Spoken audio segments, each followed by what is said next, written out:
नमस्कार दोस्तों, मैं शिवानी। स्वागत है आपका हमारे YouTube चैनल पे। तो आज का जो वीडियो लेकर हम आए हैं, वीडियो रियल एंटरटेनमेंट टीवी से, और इस वीडियो का टॉपिक है पाक नंबर 1 जज्बा but value of passport is down. क्योंकि पाकिस्तान में जज्बा तो बहुत ज़्यादा है, लेकिन जो पासपोर्ट है उसकी ये हालत है कि ग्रीन पासपोर्ट को देखकर लोग लाल हो जाते हैं। तो देखते हैं पूरा वीडियो एंड मिलते हैं वीडियो के एंड में। बट वीडियो स्टार्ट करने से पहले आप लोगों से रिक्वेस्ट है, वीडियो को लाइक और चैनल पर नए हैं तो चैनल को सब्सक्राइब भी कर दिया करें। बेल आइकन जरूर प्रेस करें जिससे हमारे आने वाली जो वीडियोस की नोटिफिकेशन आप तक पहुंचे। और इस वीडियो को लेके आपकी क्या थॉट है हमें कमेंट सेक्शन में जरूर शेयर करें। स्टार्ट करते हैं वीडियो। पासपोर्ट की हमारी ये वैल्यू है। अभी रिसेंटली मैं कुछ 10 दिन पहले एक ओमान गया हूँ, और वहाँ पे बेसिकली जो बांग्लादेशी है ना, वो हमें छेड़ते पाए कि हमारा टका अब तुमसे ऊपर है। पाकिस्तानी पासपोर्ट की इंटरनेशनल लेवल पे तो कोई वैल्यू नहीं है। अगर 180 कंट्री रजिस्टर्ड है अक़वाम मुत्तहिदा में, तो हम मेरे ख्याल 175 पर हैं। वीडियो रिकॉर्ड कर रहे हैं। पाकिस्तान के जो पासपोर्ट है उसकी इंटरनेशनल लेवल पे क्या वैल्यू है? पाकिस्तान से स्टार्ट करेंगे, क्या कहना चाहेंगे? मैं पहले तो कहूँगा आगाज हम पाकिस्तानी पासपोर्ट की इंटरनेशनल लेवल पे तो कोई वैल्यू नहीं है। अगर 180 कंट्री रजिस्टर्ड है अक़वाम मुत्तहिदा में, तो हम मेरे ख्याल 175 पर हैं पासपोर्ट में।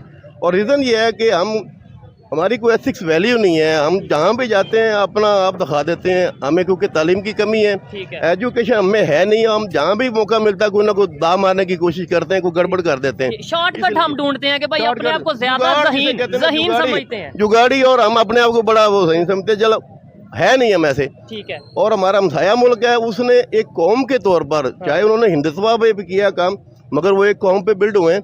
हमारे अंदर तो कौमी वैल्यूज नहीं है, ना हमारी एजुकेशन सिस्टम ऐसा है कि वो हमें एथिक्स सिखाए। हमारे बच्चे वो कोई ऐसी बात नहीं सिखाई जा रही। बस एक ही है कि डॉक्टर बनना है, इंजीनियर बनना है, ये बनना है, मगर मॉरल वैल्यूज में हम बहुत डाउन हैं। ठीक हो गया। बड़ी अथेंटिक बात की गई है। कुछ लोगों से बात की, उन्होंने कहा जी हमारी गवर्नमेंट स्टेबल होगी, इमरान खान आएंगे, नवाज शरीफ आएंगे, जरदारी वट एवर जो भी कोई आएगा वो ये हमारी वैल्यू बेहतर करेगा। लेकिन इन्होंने जो बात की है, भाई जब तक हमारे पास एथिक्स नहीं होंगे, एजुकेशन नहीं होगी, चाहे कोई भी गवर्नमेंट आ जाए बाहर, तो हम जैसे लोग जाएंगे। एजुकेशन सिस्टम में भी हमारे यहाँ बड़ी तफरीक है। अच्छा। एक गरीब का बच्चा वो और तालीम ले रहा है, और एक जो है एचएसएन का बड़ा हुआ बच्चा वो हमेशा आगे जाएगा, क्योंकि उसको दी जाती तालीम ऐसी कि आपने एलीट बनना है। और गरीब का बच्चा चारा 10वीं करने के बाद उसको आगे दाखिला नहीं मिलता। अगर मिलेगा तो उसके पास फीस नहीं होगी देने के लिए। हमारा एजुकेशन सिस्टम इतना महंगा हो गया कि आप सोच भी नहीं सकते कि कोई आम आदमी अच्छी तालीम ले। क्वालिटी एजुकेशन हासिल करनी है, अगर आपने खाली वो अपना एजुकेटेड वो वाला बनना है कि जो नाम पढ़ना जानता हो, लिखना। हमारे यहाँ बीए पास है, मगर उनकी वो क्वालिटी एजुकेशन है। आपने जैसे बात की, क्वालिटी एजुकेशन वो होगी जो सब एक सिलेबस इंटरनेशनल स्टैंडर्ड के मुताबिक, और सबको मिलना चाहिए। वो एक गरीब के बच्चे को मिलना चाहिए और अमीर के बच्चे को। और इंशाल्लाह इससे कौम में एक वैल्यूज भी आएंगी, उनकी एथिक्स भी ठीक होंगी, और हम इंशाल्लाह आगे जाएंगे। अभी कुछ टाइम पहले की खबर थी जो सऊदीया से या गल्फ कंट्रीज की अगर बात करें, वहाँ पे ये कहा, रिपोर्ट के मुताबिक ये कहा गया कि जितने भी वहाँ पे भिखारी पाए जाते हैं, मोस्टली ऑलमोस्ट 90%, 85%, 90% वो पाकिस्तानी होते हैं। इस रिपोर्ट के बाद, इस न्यूज़ के बाद इंटरनेशनल लेवल पे हमारा क्या इमेज है? और दूसरे नंबर पे वही बात नेबर की बात करें, वो वहाँ पे जाके मैनेजिंग पोस्ट पे हैं, मतलब, और हम वहाँ पे एक तो लेबर पोस्ट पे हैं, या फिर वही कि हम वो वाली पोस्ट है पे। बात आपने की है कि हमारे यहाँ ना वही फिर आ जाएगी वैल्यू की बात। हमारे यहाँ शर्म एथिक्स नहीं है। हम मांगते हैं, हमने कहा ना देगा, चलो और दूसरा दे देगा। और वो बाहर जाते हैं उम्रे के बहाने, मगर वहाँ मांगते हैं। मैं खुद उम्रे पे गया था, मुझे पता कि मैं जानता था ये पाकिस्तानी है, ये मांग रहे हैं। बांग्लादेश पहले सूरत हाल थी, हमसे बड़ा वर्ष था। अब उन्होंने बहसीत एक नेशन जिस काज पे भी खड़े हुए हैं, वो एक काज पे खड़े हो गए और हमसे आगे चले गए। पहले हमारी एग्जांपल थी कि 2 टके का बंदा, बांग्लादेशियों का टका जो है ना वो हमसे डबल है। अब ये देख लें सूरत हाल, पाकिस्तान से निकल के वो ज्यादा बेहतर हो गए। जिनको हम कहते थे कि ये हमारे लिए, मैं आपको बताता हूँ जी उनकी एजुकेशन का म्यार ये है कि मैंने बीएससी इंजीनियरिंग की, तो हम गए थे थाईलैंड पढ़ने के लिए। हमारे जो दोस्त साथ थे वो कर्नाटका से थे, वो इंडियंस थे। तो हमें बड़ा हुआ ताज्जुब कि ये हमें पढ़ा रहे हैं, तो ये हमसे ज़्यादा क्यों है। तो उसने बताया कि उसने बीएससी के बाद एमफिल, एमएससी की, एमफिल किया, और उसने पीएचडी की। उनके पास मौके हैं। हमारे यहाँ कन्वर्शन रेट जो बीएससी इंजीनियरिंग के बाद, मैं अपने शोबे से बता सकता हूँ कि एमफिल का रेट 2% है और पीएचडी का 1% है। मतलब और ये है उनकी पीएचडी वैल्यू बहुत है। उनके यहाँ डॉक्टर ने, उनकी रिसर्च जारी है, एजुकेशन क्वालिटी है उनके पास। यही वजह ना आज वो चांद पे भी पहुंच गए, और हम जो वही एमएससी और एमफिल ने जो जदीद रिसर्च की, इस वजह से वो आगे गए। हमारे यहाँ एक लेवल है, बस डॉक्टर बन गए, इंजीनियर बन के आगे रिसर्च पेपर या रिसर्च नहीं करते। हम वो उनकी किताबें पढ़ते हैं।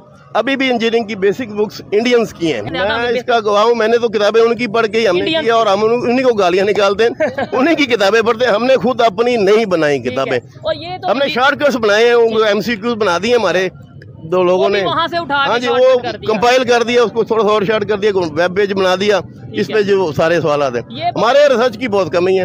आदमी है वो बिरला कंपनी का, ठीक है। अब बिरला कंपनी इंडिया की बहुत बड़ी है, मगर उन्होंने अपना एक खास हेड रखा हुआ है एजुकेशन के लिए। वो लड़के वेब पे बैठते हैं, उनसे अभी मैं बात करना चाहूँगा तो वो मुझे क्वेश्चन का रिप्लाई भी देंगे कि आपका इंजीनियरिंग। हाँ जी, वो उनके लिए एक इंजीनियर है जहाँ से भी हो। हमारे यहाँ वो कंसेप्ट ही नहीं है कि कोई इंडस्ट्री वाला बंदा रिसर्च पेपर बनाए या रिसर्च पे काम कराए। उनका ये जो है ना कैपेसिटर, वो ईच एंड एवरी दिन पे हर बंदा स्पेशलिस्ट लगाया हुआ है। वो बच्चों के सवालों के जवाब देता है, जो नहीं समझ आती उसको आसान उर्दू हिंदी में वो उसने समझा देता है। फ्री ऑफ कास्ट या इसकी फ्री ऑफ कास्ट वो अवेलेबल है। उनको रखा ही उन्होंने इसलिए कि वो आपको एजुकेशन दें जो आपको आपके टीचर नहीं समझा सकते। अगर एक बंदे को इंटरेस्ट है इसमें तो वो आम रॉ मैन भी उससे सीख सकता है। अब यही चीज़ लिंक करती है हमारे पासपोर्ट की वैल्यू से। हम जब फॉरेन कंट्रीज जाते हैं तो हमारी रिस्पेक्ट क्या की जाती है, हमारे पासपोर्ट की क्या वैल्यू है, क्या कहना चाहेंगे इसके ऊपर? पासपोर्ट की हमारी ये वैल्यू है। अभी रिसेंटली मैं कुछ 10 दिन पहले एक ओमान गया हूँ और वहाँ पे बेसिकली जो बांग्लादेशी है ना, वो हमें छेड़ते पाए कि हमारा टका अब तुमसे ऊपर है। ये इसमें कोई झूठ भी नहीं है। पहले कभी हम कहते थे ये 2 टके का इंसान है, यानी बंगालियों को कहते हैं। वो हमें कहते हैं कि 2 टका हमारा ऊपर है। अब तो मुझे रिसेंटली लग रहा है अगवानी भी हमसे जो है वो अगवानी मिलते हैं। वो कहते हैं थोड़ा सा है जो 100 साल हमारी रुपये तुम्हारे से ऊपर तकड़ी ऊपर होगी। लंका हमारे से बहुत स्ट्रॉन्ग इकॉनमी है। आपकी GDP कहाँ खड़ी हुई है, उनकी GDP कहाँ पे है, उनकी बजटिंग कहाँ पे है, उनका ओवरऑल इन्फ्लेशन कहाँ पे है, हमारी इन्फ्लेशन का। हम उनके एज अ रेशो बात करें तो हम तो उनसे कम्पीट ही नहीं करते। हम अपने आप को कम्पीट करना, हम अफगानिस्तान से कम्पीट कर लें, हमने कम्पीट करना लंका से कम्पीट करें अपने आप को। अगर पासपोर्ट एल्यूशन आपने देखनी है ना तो आप कर रहे हो, आप कहो जी पाकिस्तान में बैठ के अमेरिका से मुकाबला करने लग जाए। अब मैं मोबाइल वाले पाकिस्तानी कहना दिल में कहूँ मैं पाकिस्तानी हूँ, पाकिस्तानी के तौर तरीके में बोल दूँ कि नहीं जी पाकिस्तान बहुत ऊपर है। इन नेचुरल हम बर्दाश्त कर रहे हैं भाई, ठीक हो गया। हम उसको फेस कर रहे हैं। अपनी खामियों को जानेंगे, अपनी खामियों को एक्सेप्ट करेंगे। जैसे भाई बात करें, मैं 100% एग्री करता हूँ, तो ही शायद हम आगे बढ़ पाएंगे। लेकिन अगर जज्बाती बात करेंगे, नहीं नहीं हो इसने तो पाकिस्तान के अगेंस्ट बोल दिया, नहीं, जहाँ पे कुछ बेहतर है उसे अप्रिशिएट करने की जरूरत है और सीखने की जरूरत है। सर आगे कैसे चला गया आपका खाना? आगे हम ज्यादा टाइम ही लेंगे एकदम। अच्छा फिर ठीक है, फिर गप लगाते हैं। क्या कहेंगे वो कैसे? अब अफगानिस्तान की बात कर लें, बांग्लादेश की बात कर लें, इंडिया की अगर बात कर लें, ये जितने भी हमारे इर्द गिर्द कंट्रीज हैं, कैसे आगे चलेगी? एक टाइम पे हम सब कभी एशियन टाइगर हमें कहा जाता था या हम खुद को ही कह देते थे। आज मुझे जो पर्सनली जो मुझे फील हुआ है ट्रैवल करने के बाद, चीज़ें देखने के बाद, तो वो खुददार कौमें हैं। सेल्फ रिस्पेक्ट है उनमें, सेल्फ रिस्पेक्ट है, उनको मांगना नहीं पसंद, उनको मेहनत करना पसंद है। हम में खुददारी ख़त्म हो गई है। ठीक हो गया। हमारी टॉप लीडरशिप से लेके नीचे तक हम लोगों को मांगने की आदत पड़ गई है। जब खुददारी है नहीं तो हमने कहाँ पे कोई तरक्की की राह में जाना है, किस तरफ जाना है, कोई भी चक्कर ही नहीं है आपको। आप खुददारी की बात करने आएगा उसको उठा के अंदर डाल दो। और ये तो एक इंटरनेशनल रिपोर्ट है। इवन सऊदी अरब की अगर बात करें या गल्फ कंट्रीज की बात करें, उन्होंने बोला था कि 90% जो यहाँ उनके वहाँ पे बेकारी हैं वो पाकिस्तान से जा रहे हैं। और ये मैं अपने पास से नहीं कह रहा, किसी का दिल हो तो कह रहे हैं। आपका दुबई ने आपको मल्टीपल सिटीज के जो है वो पासपोर्ट बैन किए हुए, उन्होंने कहा जी इन लोगों का वीजा नहीं लग सकता। पाकिस्तानियों का, पाकिस्तानियों इस्लामिक कंट्रीज हैं, पाकिस्तान की मल्टीपल सिटीज के, ठीक हो गया, उनकी वेबसाइट पेजेस पे हैं। अब वो लॉ जो दुबई या सऊदी गल्फ में अप्लाई करना पड़ता है उनको अपनी डेट ऑफ बर्थ और अपना एरिया चेंज करना पड़ता है। आपके खाली बड़े शहर लाहौर, कराची, इस्लामाबाद और ये बड़े शहर छोड़ के आपके बाकी सारे शहरों के उन्होंने वीज़ा ही बंद किया। अगर आप अभी मैं आपको बताता हूँ, यहाँ पे अगर बगैर वीज़ा की अगर एंट्री स्टार्ट करते हैं, सबसे ज़्यादा मांगने वाले जाएंगे यहाँ पे। ठीक हो गया। उन्होंने अपने मुल्क में टूरिज्म प्रमोट करना है कि मांगने वाले प्रमोट करने हैं।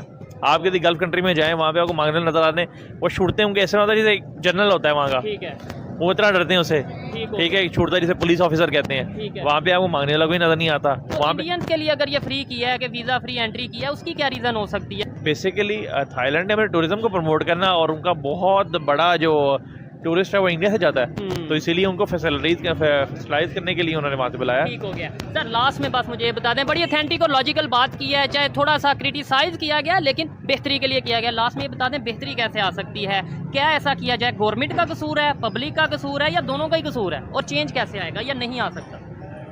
मैं आप कह रहे फिर आपके काट देंगे सर। हो असल में मल्टीपल टाइम बहस ही चलती है कि आपको नहीं, अदारों की ये बात करें, अदारों के ऊपर भी एक अदारे बैठे हुए हैं, ठीक है, जिन्होंने एक प्लेटफॉर्म सेट किया हुआ है कि यार इस मुल्क को और इस कौम को आपने उठने नहीं देना।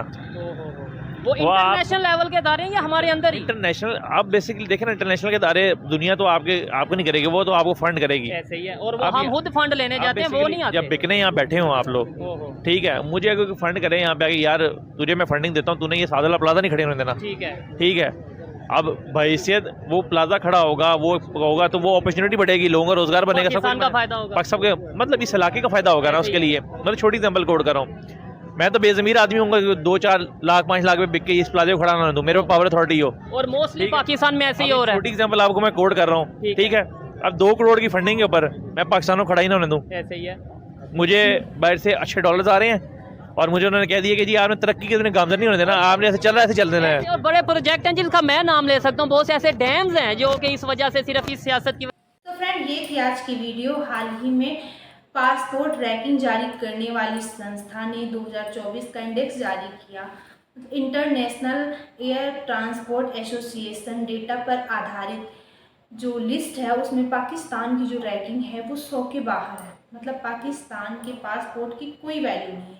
इस ग्रीन पासपोर्ट को देखकर लोग लाल हो जाते हैं, क्योंकि पाकिस्तान दुनिया के किसी भी कोने में चले जाएं, मतलब ईमानदारी से काम ना करके ये अपना एक अलग ही दांव पेच खेलते हैं। और भारत की लास्ट ईयर जो रैंकिंग थी वो एक स्थान ड्रॉप हो गई थी, मतलब 83 से 84 हो गई थी। लेकिन इस बार गुड न्यूज है कि 4 स्थान को छलांग मार के 80 पे पहुंच गए हैं। इसका एक रीज़न ये भी हो सकता है कि 2023 में हमें जो भारत को 3 देशों ने वीज़ा फ्री एंट्री दी थी, जैसे कि ईरान, थाईलैंड और श्रीलंका था शायद।